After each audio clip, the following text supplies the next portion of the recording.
Were you a Motown fan? I talked about the Temptations earlier. Oh, yeah. We were signed to Motown.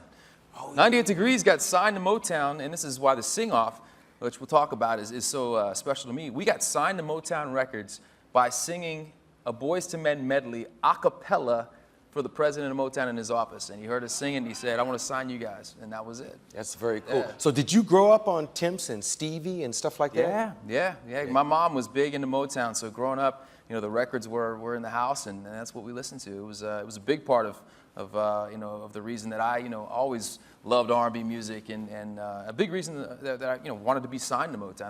That was actually a goal of ours, was to get signed to Motown, and it ended up happening. So. Yeah. Victoria, my keyboard player, used to play with Stevie.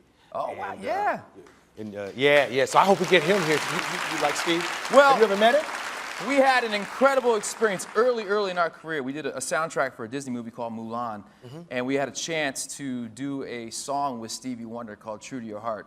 And this was very early in our career when most everybody didn't know who 98 Degrees was. Right. And Mr. Wonder, as I will call him, was, I mean, he could not have been more gracious, more giving.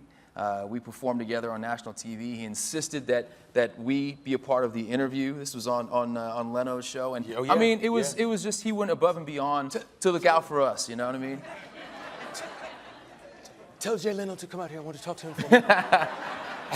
He said, if you guys want me to come to the couch and do an interview, the boys got to come with me. That's good. And I mean, he obviously didn't have to do that for us at that point in our career, but that was a big moment in terms of validating who we were as a group. I mean, obviously singing with Stevie Wonder and doing a duet with Stevie Wonder, I mean, one of the things that you can check off the bucket list, and that's a legendary moment forever. I mean, he is the best that ever was and ever will be. Yep.